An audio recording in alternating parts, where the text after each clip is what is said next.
देखो, सबसे पहली बात हमारी कमजोरी क्या है?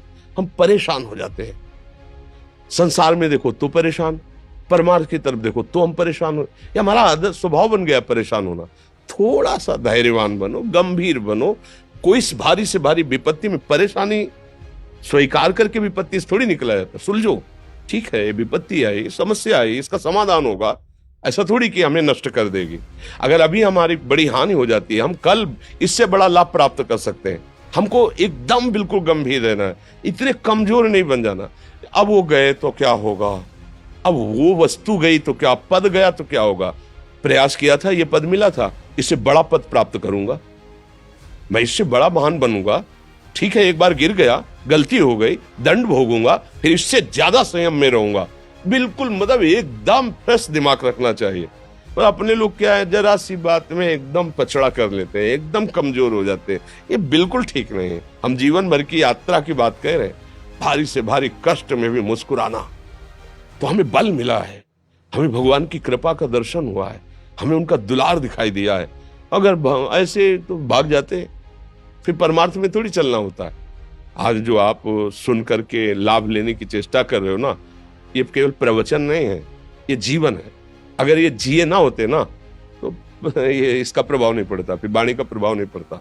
हम इसीलिए कहते हैं, जैसे आप लोग एकदम परेशान हो जाते हैं जब बोलो, क्या हमसे ज्यादा परेशानी होगी? दोनों किडनी खराब, दवाई लाने के लिए पैसे नहीं, पानी रखा है हम उठ के पी नहीं सकते, भीषण शरीर में कष्ट, भीषण बुखार, क्योंकि किडनी फेल, जरा में बुखार, खाने को क्या, रोटी मांग के लाओ। अगर वहां सब्जी मिलती है तो लाल मिर्च ऐसी पड़ के मिलती थी कि वो पा नहीं सकते थे। आप सोचो, पानी लाना है तो मुझे लाना है, पीना है तो मुझे पीना है।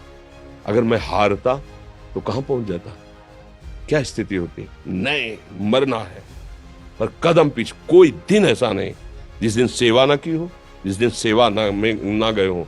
गुरु जी की सेवा में जाना है, पहले अपने को स्वस्थ साबित करना है, नहीं वो सेवा नहीं लेंगे। तुम बीमार हो, तुम कष्ट में हो, ऐसे उनकी दृष्टि परेशान थे, उनकी सेवा की, आके लेट गए। फिर हिम्मत की, अपनी श्री जी की सेवा की, मधुकरी नहीं गए, 3-3 4-4 दिन भोजन नहीं गए, पर सेवा नहीं छोड़ा, दिनचर्या नहीं छोड़ी। और उसका प्रधान कारण संयम, ब्रह्मचर्य, भगवत आश्रय, नाम जप, कभी हारने नहीं दिया। अभी भी थोड़ी देर बाद डायलिसिस शुरू हुआ। हारने, आपको हारे हुए नजर आ रहे हैं? शरीर में पीड़ा है, किडनी फेल है, ऐसा थोड़ा हम स्वस्थ बैठे हैं, पीड़ा है, बार बार प्यास लगती है, थोड़ा थोड़ा पानी मिलता है, लेकिन हम आनंदित हैं, हम प्रसन्न हैं। हम लड़ाई में हारे नहीं हैं, ना हारेंगे, हम जीत चुके हैं।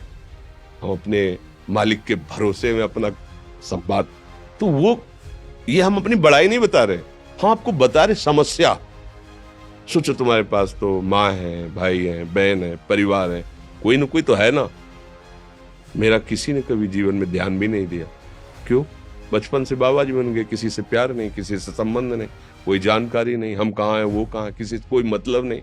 अच्छा, जवान साधु कौन श्रद्धा करे?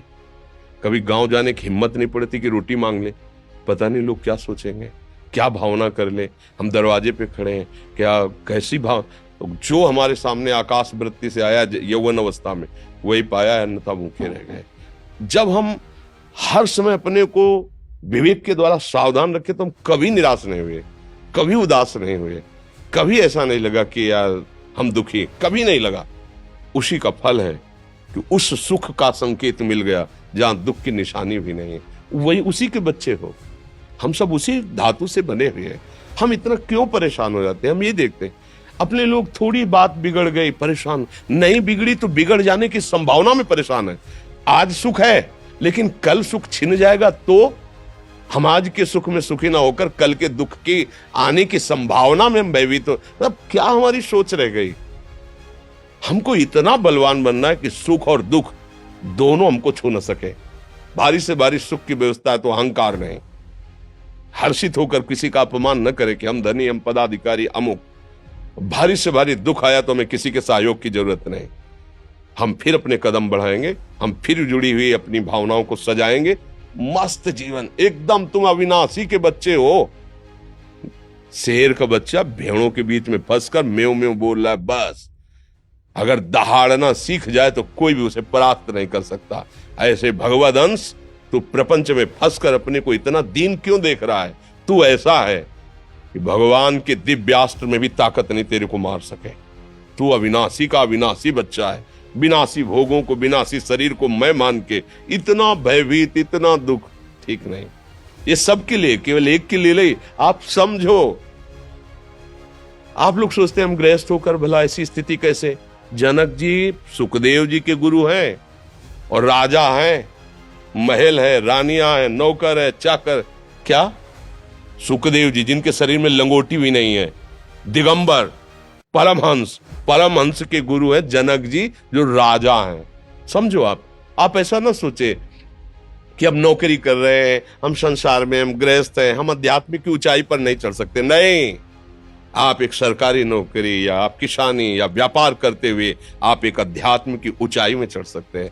और अध्यात्म ही है जो तुम्हें इस माया के दुख सुख से ऊपर उठा सकता है। दूसरा, चाहे जितनी संपत्ति आ जाए, आप सुखी नहीं हो सकते।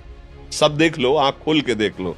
अध्यात्म ही है जो तुम्हें हर कष्ट सहकर मुस्कुराकर जीने का रास्ता बता देगा कि आप आनंदित हो जाओगे। कुछ नहीं बिगड़ा। अध्यात्म है तो कुछ नहीं बिगड़ा, अध्यात्म नहीं है तो कुछ नहीं बना, कुछ हाथ नहीं लगने वाला।